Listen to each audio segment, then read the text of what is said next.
87% of realtors that get into the business get out of the business after 2 years. That does not exist in our world. We have massive visions around growing our businesses, and we are always looking to add talent to our world. We do everything in our power to ensure the people we surround ourselves with defy the odds, get into production, and build massive lives for themselves. We have interviewed some of the top realtors in the world. If you're a new realtor, a top producer, or CEO of a mega team, Sales Beast Podcast is your blueprint for success. With locations all across Canada, reach out to us to talk about partnership and opportunities.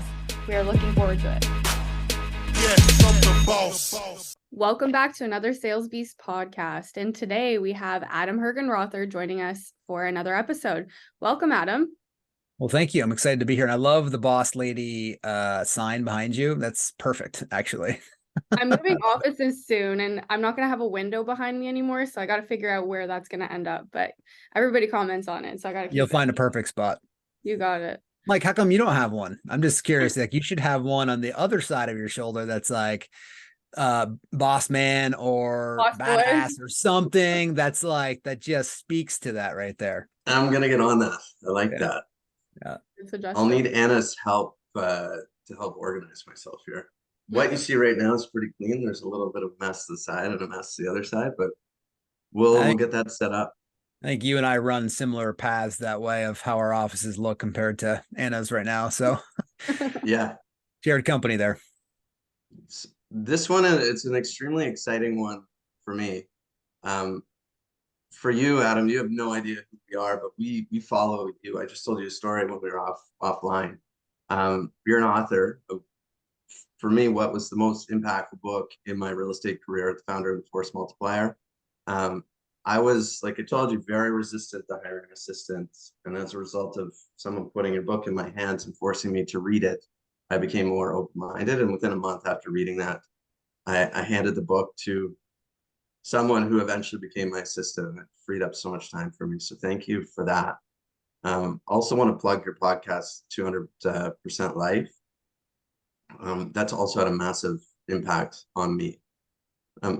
What I really admire about you is it's not necessarily what you've accomplished in the real estate space, but your ability to go from realtor to who you are today. There's a book I'm reading. I encourage both of you guys to read it. It's 10X is Easier Than 2X by Dan Sullivan. He's a big coach in Canada. He runs Strategic Group, or Strategic Coach, sorry. And I think you're the epitome of that, really. Leaving behind what used to be your 20% and totally morphing into a new person. And how do you do that? I've learned part of what you do is running up mountains like a crazy person. I don't know the details about that. I'm excited to hear more about it. But you've really created something special, and you're an inspiration to everyone in the KW world and really in real estate. Can you explain how you started in the business, and then we'll walk through the path of how you got to where you are today? Oh, well, thank you. It's a wonderful opening, and I appreciate all those words. They mean a lot. And you know, I'm just here as a signpost for a lot of people. And hopefully, I mean, you're the one doing the real work. Anna, you're the one doing the real work, right? So everyone does their real work. We just kind of help guide along the line. So thank you for that. You know, for me, it's been like anybody's life, it's been a pretty interesting journey. You know, up until I was about 15 years old, I was about 100 pounds overweight. If you read the book, you know this little 2-minute story. But it's important because at that point in my life, I was really living somebody else's life. I was very insecure. I was trying to, I ended up using food as like a way of escaping, right? Like a lot of us do. I just did it way more than most people did. Ended up gaining a lot of weight that way. And just, again, mostly though, I tried to be somebody else that I wasn't. I knew every time I made a decision that I was making the wrong one. And then when I was 15 years old, as a freshman in high school, I came home one day and I was like, it wasn't my mind. Like, you know, you have the voice in your head that kind of talks to you, and it kind of comes from the left side of your, where the left side of your brain is.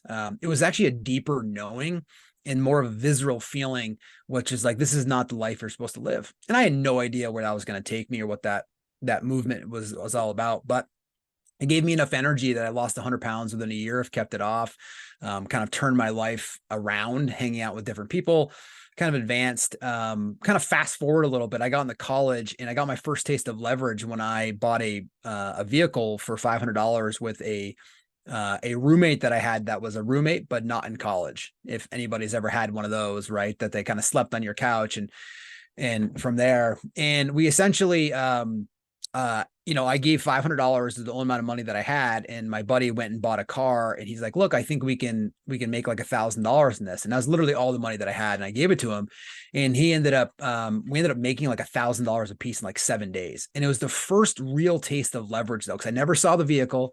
I never did any of the repairs. I didn't sell it. And I was like, wow, I just like 200% into my money, basically. I was like, this is wild. 6 or 7 months later, I then realized the value of contracts in business because he was like, I don't need your money anymore. You're not doing anything. So that was a good lesson to learn. Fast forward a little bit. I used that money as a sophomore in college to buy a piece of real estate. And think about this time frame was 2002, 2003. And the market was doing nothing but rising up, right? It was going up, and I bought a pre-construction unit. From there, I went and we bought that unit, and then a couple of years later, I was actually forced to sell it in 2005. I was renting it, and I wasn't supposed to be renting it, and I then wanted to kind of break rules a little bit. So I was renting the unit out, and CTX Mortgage, if anybody remembers CTX Mortgage in that phase, was actually called my note, which was wild. Nobody's ever had a note called on them before. And then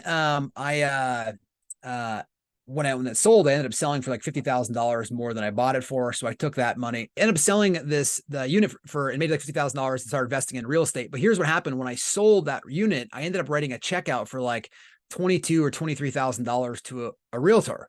And I was like, wait, they just made basically as much money as I would make like in a year, like a job doing this. And that's what actually sparked me to get into real estate. So then I ended up selling real estate, about 6 or 7 months later. 6 or 7 months later in early 2006. But by then everything was crashing. So everyone kind of told me around me that like, dude, why are you doing this? I had a job that was making $54,000 a year. I had an assistant. I could kind of create my own schedule. But, similar to you two, I was just not an individual that could be employed.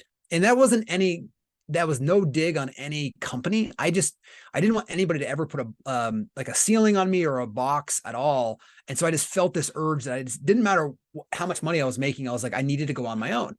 And so I left and left that company and started in real estate. And it's funny, I ended up selling that first 28 days that I was in real estate in middle of 2006. I put 3 homes under contract. I didn't have an office. I worked from home.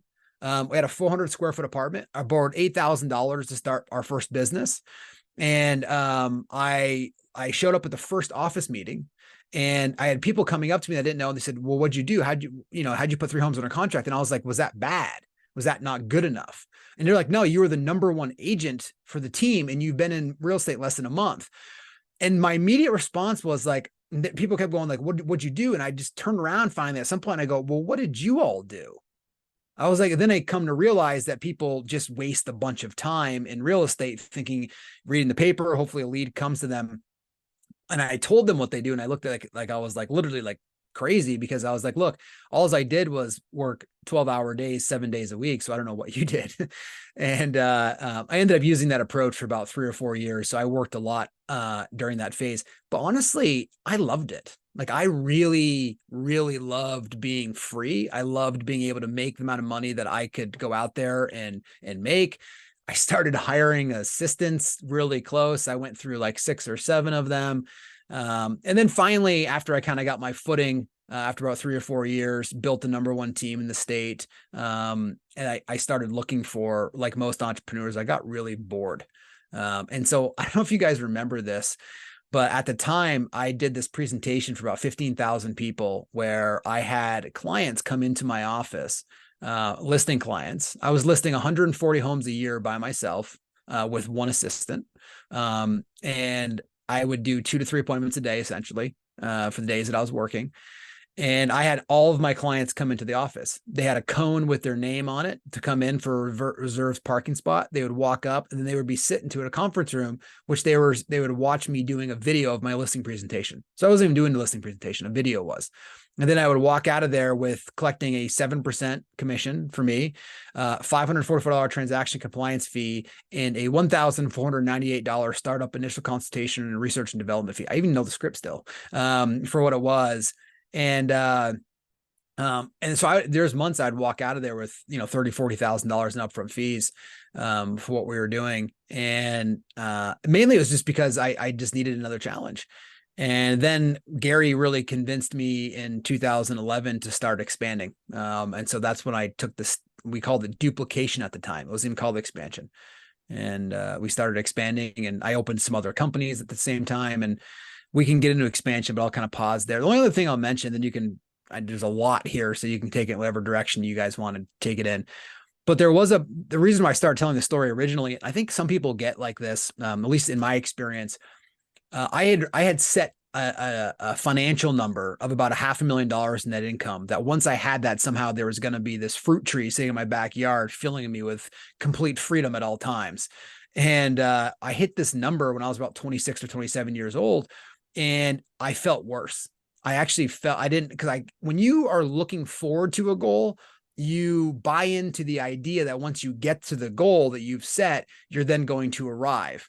And this was just a bigger goal for me for a while, that if I had money, fame, authority, power, buy whatever I wanted to, relative speaking for that, then I was going to be it.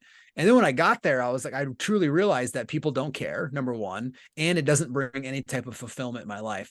And so that's actually when I started asking deeper, bigger questions about what is the purpose of my life then? If it's not goals have a beginning and an end, but they're not the purpose of your life. There's never been anything that I've wanted that I've gotten and then not wanted something else. And I think that's true for almost all of us. There's never been a luxury item that I've wanted that after a period of time is no longer a luxury item. It's a necessity, and there's a new luxury item.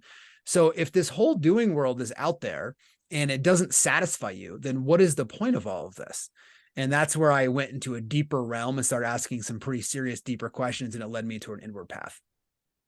I love that. I imagine what a lot of people are thinking right now is, sure, Adam, you achieved your financial success. You have the ability to think that way.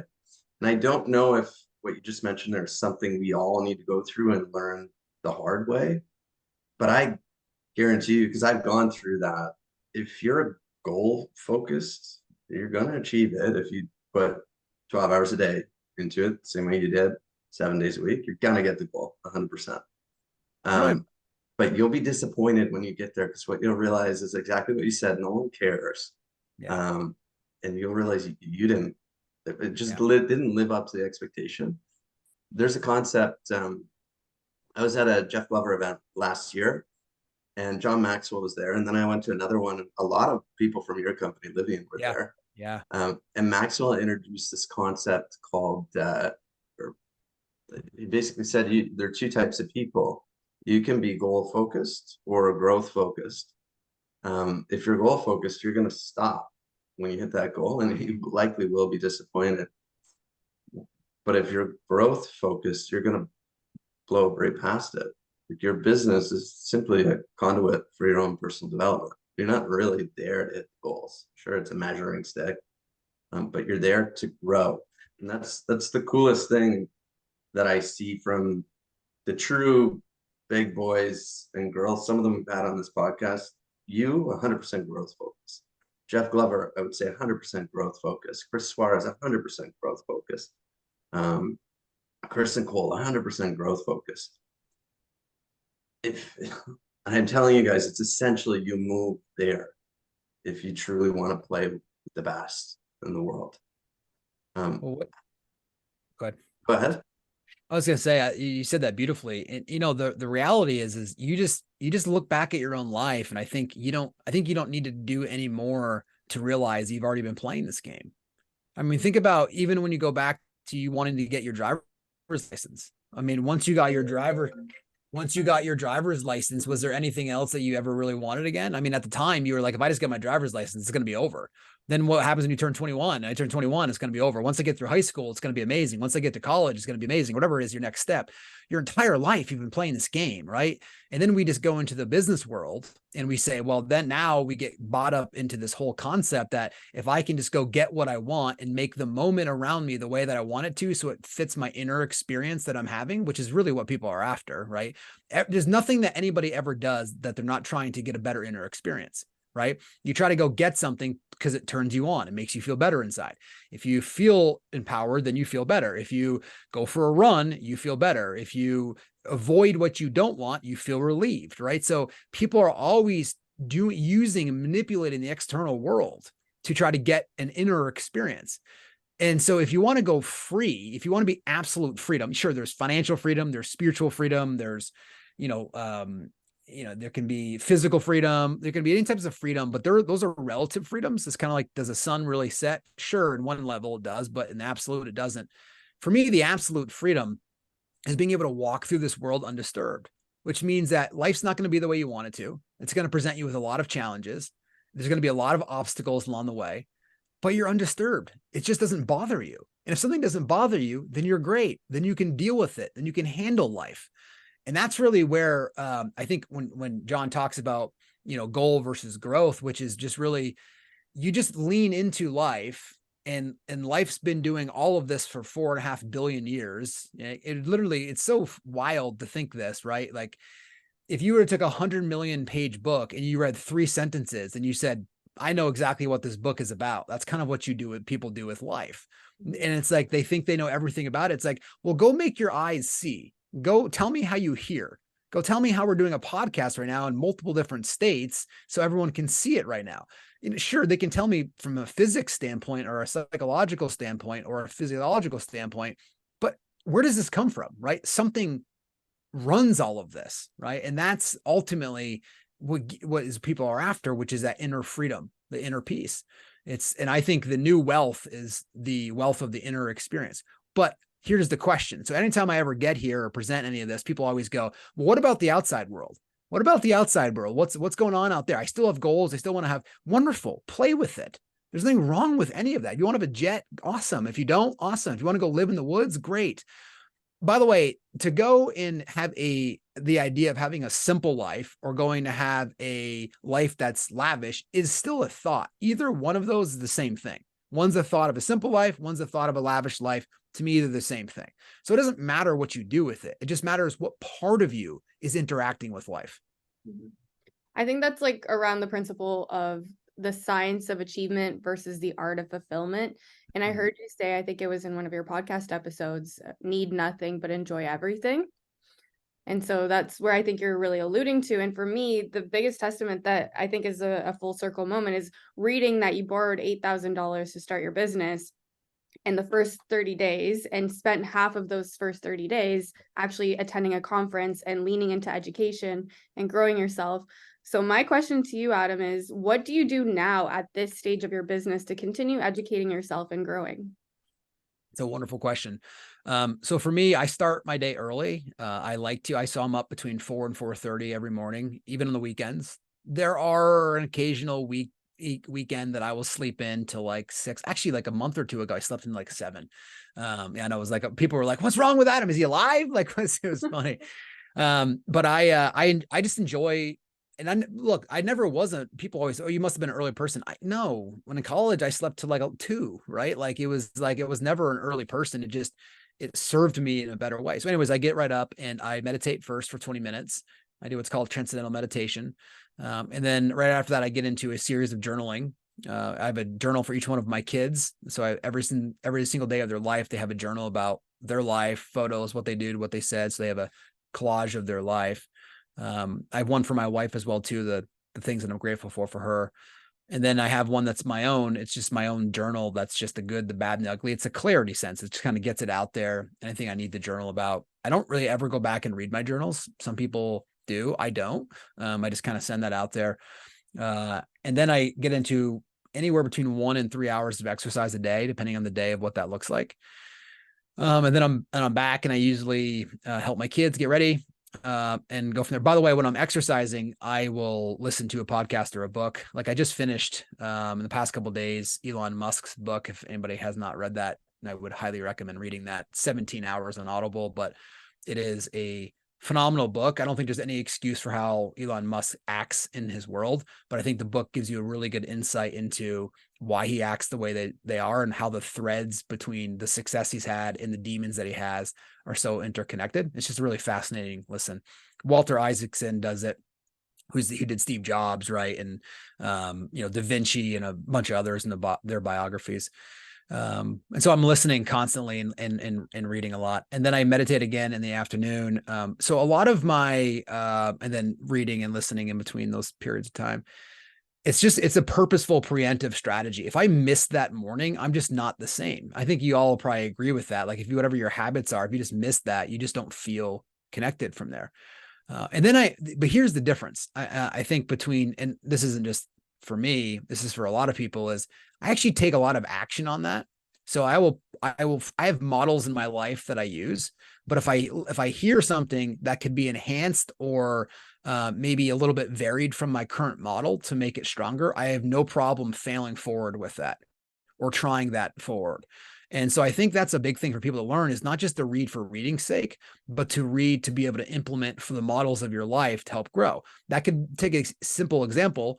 This could be if you want to lose 10 pounds, right? Or whatever that is health-wise, maybe you try a different, I'm not even gonna call it a diet because that's not what you do, but if you just want to start eating differently, go after it. Try it for a month, see how it goes. You can always go back to something else. You can do it. In my experience, you end up picking up things that you then bring into your new model. Even if it's only a 5% shift or a change, it's a great opportunity. Same thing in business, right? Maybe you've looked at business a certain way for a long period of time, and then all of a sudden you read a book or listen to a podcast or listen to this podcast and you hear somebody on here and Jeff Glover's on here and tells you something wonderful, right? And you're like, that would be interesting. Just apply that into your model and see how it goes. I think you need to be willing to fail fast and take chances in order to improve your own models of the world, which will then improve and change your entire life. So I think that's a really important thing to think about. One of the things that I took away from Elon's book is how willingness he is to go out there and blow things up with lots of risk, but how quickly he is to take the learning lessons from that and move it forward and apply it forward. So if you have this never giving up attitude, I don't mean never giving up towards the goal, never giving up of falling in love with your vision for your life. You're going to try a lot of things along the way. You're going to fail a lot of times. You're going to blow some things up. But as long as you just use it, and just like you both said earlier, that business is a conduit for your own personal or spiritual growth, you can't go wrong. I think that was a mic drop moment. Yeah. So how does one, I know for you, it sounds like this journey maybe shifted when you found fitness. How does one get started? I think most people listening to this, they probably read the book Atomic Habits. I think the author's James Clear. Yeah. What he states is that you will slowly stack habits over time. That's been my experience. Like Adam didn't come out of your mother's body as the person we're seeing today. I assume it was slow process. Yeah. What's the best way for people to get started? It's a great question. I always look at it as we actually do this fun thing where the metamorphosis of a CEO, or I also think it's like success is sequential in many ways. But I think people need to start with some area of their life that they can go and start improving upon, that they can do it the most. So if you look at let's just look at the key, like you have physical health, right? You probably have some sort of spiritual or religion or something, just whatever word makes sense. They're all made up words anyways, whatever word works for you. That's like something beyond me, right? Just kind of put it that way. Your job, your finances, and your key relationships, right? Which one of those are you really going to want to work on first and start? And then just, how do I just improve 1%? See, for me, it's funny because it's a great question you ask. I was, when I first started real estate, I was sleeping into about 7:30. And then all of a sudden from there, I went to 7. And then I was at like 6:45. This is over months. And then, you know what happened was I read an article in Fortune about Tim Cook taking over at Apple in 2011. And it said he gets up at 4:30 in the morning. And so the minute I read that, I was like, well, if he's doing it at 4:30 and I listened to his model, I said, well, I can try it. And then it was, I didn't go to 4:30 right away. I think I went to 6 and then 5:30. And I was like, well, I'm already up this early. And then I went to 4:30. The key to getting up early, if that's going to be a habit that you build, is that you need a reason to do it. Right? Like if you just want to get up to not do something, like there's not really a motivation and inspiration to do it. So for me, I need why am I getting up early and what am I doing? And for me, it had a lot to do with, I wanted to meditate. I wanted to journal. I wanted to have time and space for that, for me in there. So you just got to pick and start very small and just know that if you just get oriented in the right direction in a couple of these categories, you will succeed. And that's really it. And the thing is, most people try to go too far, too fast, and they don't ever stack their habits, right? They just actually end up overwhelming themselves. And then they have what's called, there's actually a DSM criteria called what the hell effect, right? And it goes like this. I go, and I've heard this many times, I go all week and I eat really good, Adam, but I just can't seem to lose weight. And I go, well, what's going on? All of a sudden, like they go, well, on Fridays and Saturdays, I tend to lose it. And I go, well, yeah, it's because called what the hell effect. All of a sudden, Friday night shows up. You go out and you have one drink, and all of a sudden, that one drink leads into another. And then you go, what the hell? I've already had a couple, so I might as well have this pizza, and then I might as well have some dessert. And then you're like, I might as well just sleep in tomorrow because I can start this again on Monday. And next thing you know, you're off your entire habit. This can do it with spending, by the way. You're like, I do really good for a month, and all of a sudden it's building up this energy that you can feel inside that's palatable. And all of a sudden you go out there and you buy something and you spend all of your money, right? And so then you're like, oh, then I got to reset again. So whenever I feel the urge to buy a bunch of things, I go and buy a bunch of hoodies, by the way. Like it's sad. It's just a little trick, by the way. Like Gary Keller taught me this because I was like, man, you ever feel this urge? I don't know, you guys maybe too. Like, do you ever feel this urge to go spend a lot of money? And he goes, yeah, I do. Come over here. And I walked over to his office and he shows me he's got like 10,000 socks and like, I don't know, 500 pairs of shoes. And he goes, I just buy socks and shoes. And then I give them out. Which ones would you like? It's just, and he goes, it satisfies my urge. And so I've always approached that. And I don't really buy too many socks or shoes, but I love sweatshirts. So I have a ton of sweatshirts, and a hoodie is like $50. So if I go out and buy like 2 hoodies, I spend like $150 with everything. I'm like, or 3 hoodies or whatever it is. It literally satisfies my need to spend for a long period of time. So it's finding these little kind of tips and tricks. I actually brought that model, by the way, we talked about models earlier, into other areas of my life. So I brought that in for health. So I set it up. So I love cheat meals just like everybody else does, right? So I've set up my life where I can have 2 cheat meals a week, not days, weeks, or meals. So I know that if I'm like on Fridays, we like to go out to eat. We call it pizza night at our house or whatever it is. And I have pizza and wings and all those different things. But then the next morning, I know I'm back on schedule. It's because I know it's only one night. So it gives me the opportunity to look forward to that and also keeps me on a schedule to model that we can play. If you try to go too long without kind of indulging some of these energies that are there until you get strong enough on them, you will most likely indulge way too much on eating or on drinking or on spending or on vacation, whatever it is. So I've found the best way to start is to actually allow yourself to release these energies to a certain extent on positive ways to be able to grow while you're stacking habits and improving your life. And then from there, other things will start dropping off, but that's where I would start.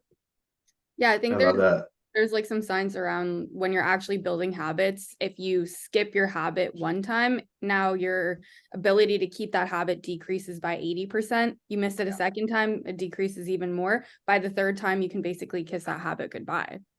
Yeah, that's exactly right. Yep, Awesome. well said. I was introduced to Gary has that 66-day challenge. Mm-hmm. And I've done a ton of them to stack habits. Most recently, was I don't know, maybe 4 or 5 months ago, it was total elimination of booze. Not that I'm a belligerent drinker, but I would have a casual drink, and I just was curious, what will it feel like? What impact will it have on my life if I totally get rid of that? And it's just a cool experience to see. Not very many people do that. I've never done that in my life. Or what would it be like if I built a model around my diet? aka rules. So I've done that before. The only thing you're allowed to put in your body, Mike, for 66 days is something from the earth. God, if you believe in him, created it. A chicken, an egg, a vegetable, a fruit. And it's unbelievable how little I miss what I've left behind. Mhm. Like the impact of fueling your body, for instance, with the same thing every day, so your body knows exactly what to expect, is huge. Or in our office, we all have Fitbits or fitness trackers. Pop one of those on and see the impact that even having one glass of wine has on your sleep. Yeah. It's insane. Yeah. Um, Do you have an 8 sleep, by the way, or any type of radiant sleep system? no, I'm just going to change both your lives right now. Let's just be clear. You need to both go out there and buy an 8 sleep. I don't own or have any. I've gotten thousands of people to buy 8 sleeps, by the way. I don't get anything from them. So just be clear on that. And there's a couple other different companies. I find 8 sleep works the best. It's basically a radiant system that goes on there. You and your significant other can have your own towers. So it splits the bed in half. It's automatically Bluetooth. So at 7 o'clock, mine goes on and it goes to 49 degrees. So it's freezing when you get in there, and you put like a weighted blanket on and a fan, and you will sleep like a polar bear hibernating. And I track all of my fitness metrics on a nightly basis, and my REM and deep sleep have increased dramatically, with a lot of times hitting 2 hours of REM and 2 hours of deep, which is kind of unheard of. My resting heart rate, by the way, as an example, on 2 nights ago was 33. My resting heart rate last night was 37. And it's almost like half dead, but part of that is reduction of stress, physicality, and the way you sleep.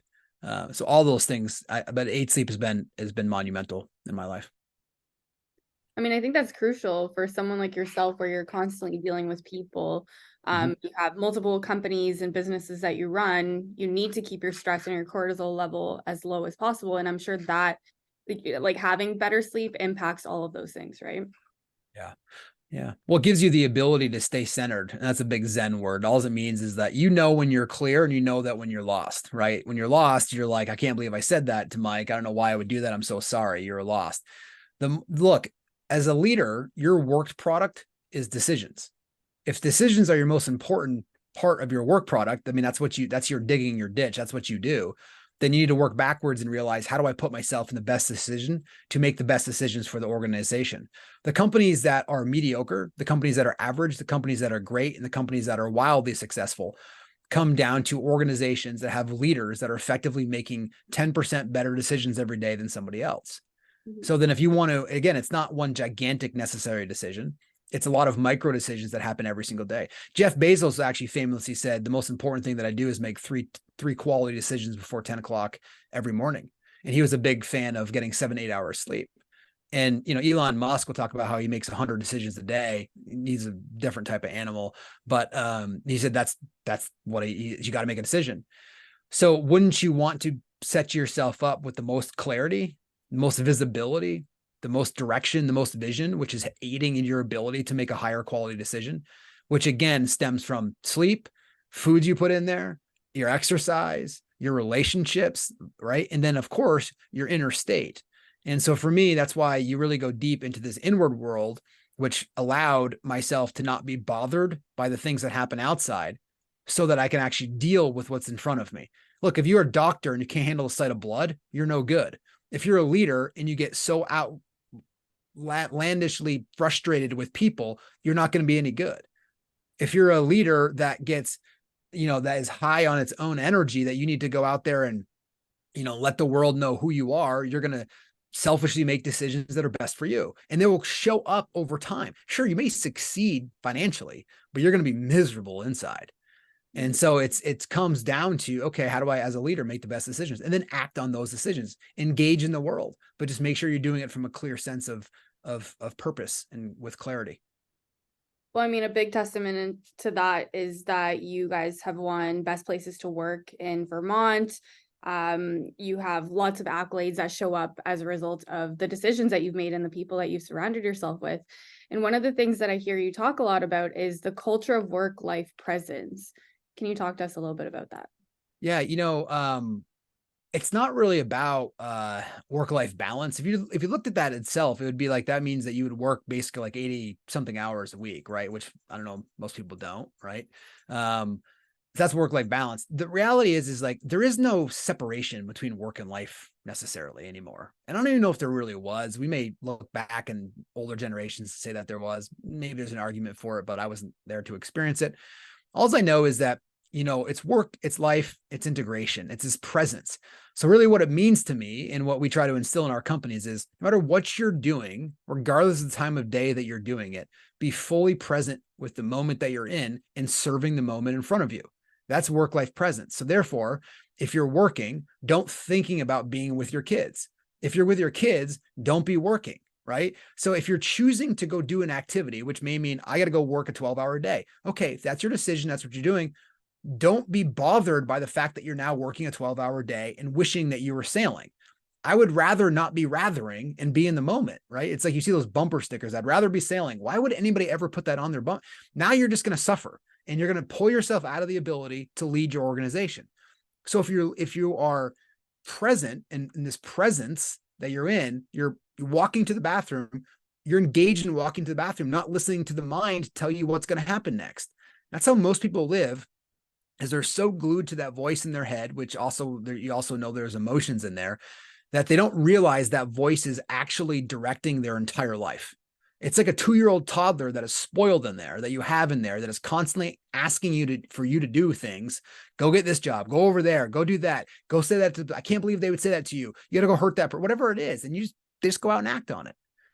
Just getting a little deeper there. But so again, the work-life presence piece is regardless of what you're doing. And by the way, most people would save a tremendous amount of time and work if they actually just focused on work. If you went there and hyper focused on the minutes and you started measuring your time in minutes, you would actually accomplish way more than you ever thought possible in a 4-hour block. And therefore, then you would have time for your family or alone time or for physicality. It's because most people live half in, half out their entire lives. They feel like they never get anything done. And they feel like they can never have any time for themselves. Well, of course not. When you're half in, half out your entire life, you're going to feel that way instead of fully leaning into the moment. Again, goes back to my mission statement in my life, if you will, is whatever moment it's in front of me to serve the moment. So the moment is better off for having passed by my consciousness. And if you just apply that, I don't know how you lose in life, period. I love that. I was actually, Anna's sister works out of our office. She's one of the agents on our team. And we had a chat yesterday. I listened to a podcast and the guy said something very similar to what you just said. You ask someone, what's the most valuable resource we have? Most people say time. His argument was that it's not time, it's actually your attention. Yeah.